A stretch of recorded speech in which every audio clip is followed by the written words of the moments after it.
गणपते नमः। आप सभी का मेरे चैनल पर बहुत बहुत स्वागत है। आप सभी पर ईश्वर की कृपा सदा बनी रहे। इस वीडियो में हम गीता के 6ठे अध्याय के महात्म्य का रसपान करेंगे।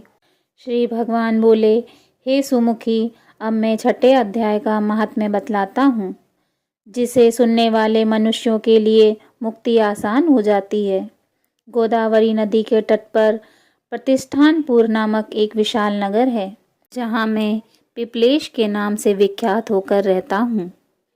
उस नगर में जनश्रुति नामक एक राजा रहते थे, जो भूमंडल की प्रजा को अत्यंत प्रिय थे। उनका प्रताप मार्तंड मंडल के प्रचंड तेज के समान जान पड़ता था।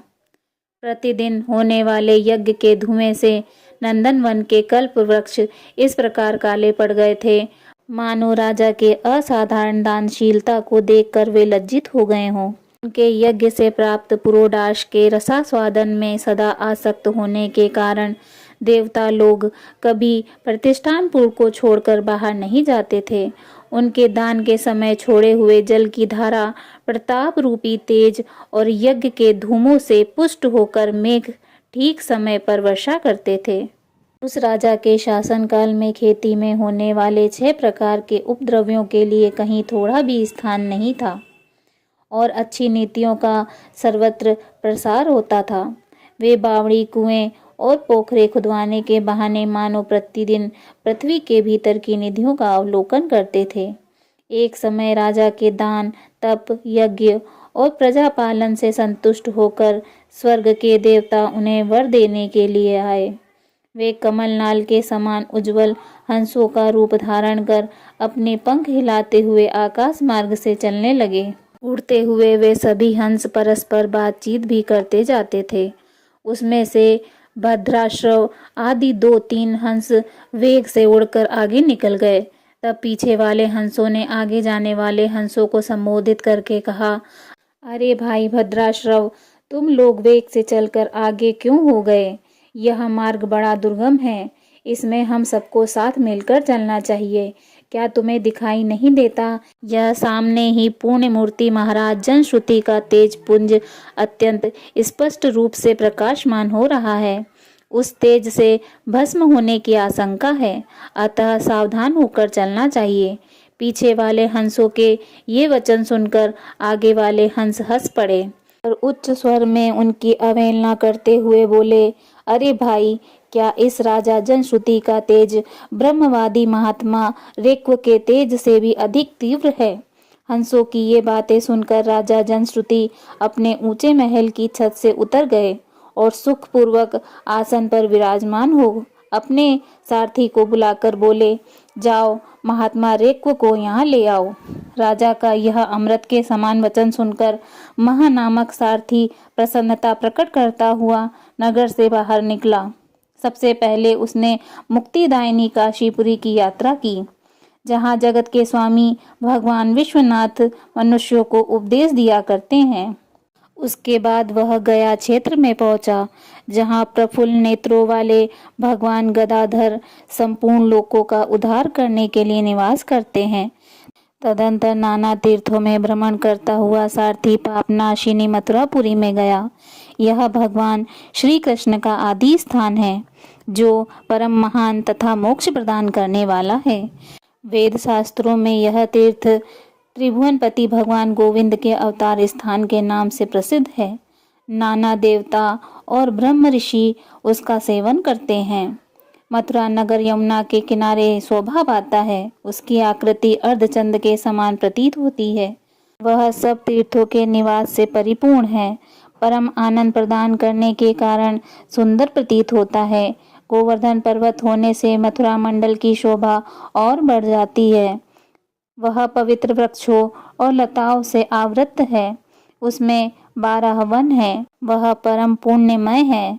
सबको विश्राम देने वाले श्रुतियों के सारभूत भगवान श्री कृष्ण की आधार भूमि है। तत्पश्चात मथुरा से पश्चिम और उत्तर की ओर बहुत दूर तक जाने पर सारथी को कश्मीर नामक नगर दिखाई दिया, जहाँ शंख के समान उज्जवल गगनचुंबी महलों की पंक्तियां भगवान शंकर के अट्टहास की शोभा पाती हैं। जहाँ ब्राह्मणों के शास्त्रीय आलाप सुनकर मूक मनुष्य भी सुंदर वाणी और पदों का उच्चारण करते हुए देवताओं के समान हो जाते हैं, जहाँ निरंतर होने वाले यज्ञ धूम से व्याप्त होने के कारण आकाश मंडल मेघों से धुलते रहने पर भी अपनी कालिमा नहीं छोड़ते, जहाँ उपाध्याय के पास आकर छात्र जन्मकालीन अभ्यास से ही संपूर्ण कलाएं स्वतः पढ़ लेते हैं, तथा जहाँ मणिकेश्वर नाम से प्रसिद्ध भगवान चंद्रशेखर देहधारियों को वरदान देने के लिए नित्य निवास करते हैं।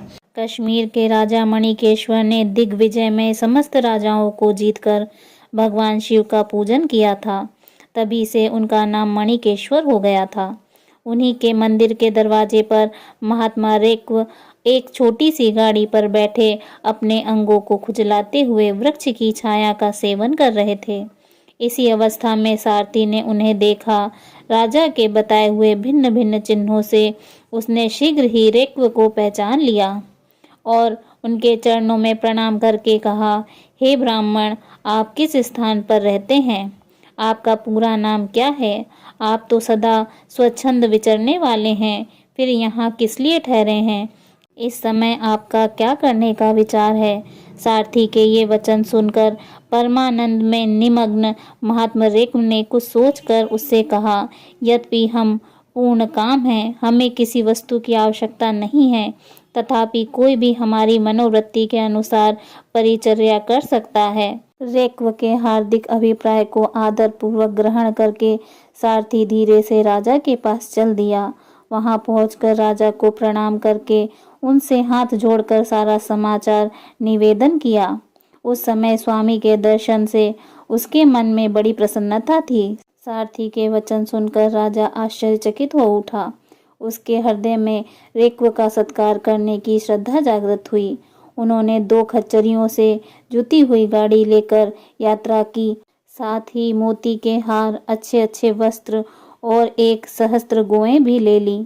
कश्मीर मंडल में महात्मा रेक्व जहाँ रहते थे, उस स्थान पर पहुंचकर राजा ने सारी वस्तुएं उनके आगे निवेदन कर दी और साष्टांग दंडवत प्रणाम किया। महात्मा रेक्व अत्यंत भक्ति के साथ चरणों में पड़े हुए राजा जनश्रुति पर कुपित हो उठे और बोले, रे शूद्र, तू दुष्ट राजा है, क्या तू मेरा वृत्तांत नहीं जानता?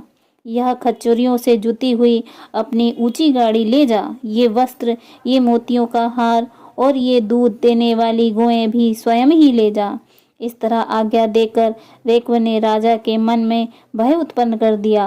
राजा ने श्राप के भय से महात्मा रेक्व के दोनों चरण पकड़ लिए और भक्ति पूर्वक कहा, हे ब्राह्मण, मुझ पर प्रसन्न होइए। हे भगवान, आप में यह अद्भुत महात्मा कैसे आया? प्रसन्न होकर मुझे ठीक ठीक बताइए। रेक्व ने कहा, राजन, मैं प्रतिदिन गीता के 6ठे अध्याय का जाप करता हूँ। इसी से मेरी तेजो राशि देवताओं के लिए भी दुस्सह है। तदंतर परम बुद्धिमान राजा जनश्रुति ने यत्न पूर्वक महात्मा रेक्व से गीता के 6ठे अध्याय का अभ्यास किया। इससे उन्हें मोक्ष की प्राप्ति हुई। रेक्व पूर्वत मोक्षदायक होकर गीता के 6ठे अध्याय का जप जारी रखते हुए भगवान मणिकेश्वर के समीप आनंद मगन हो रहने लगे। हंस का रूप धारण करके वरदान देने के लिए आए हुए देवता भी विस्मित होकर स्वेच्छानुसार चले गए। जो मनुष्य सदा इस एक ही अध्याय का जप करता है, वह भी भगवान विष्णु के स्वरूप को प्राप्त होता है, इसमें तनिक भी संदेह नहीं है। बोलिए श्रीमद् भगवद गीता की जय। श्री हरि विष्णु भगवान की जय।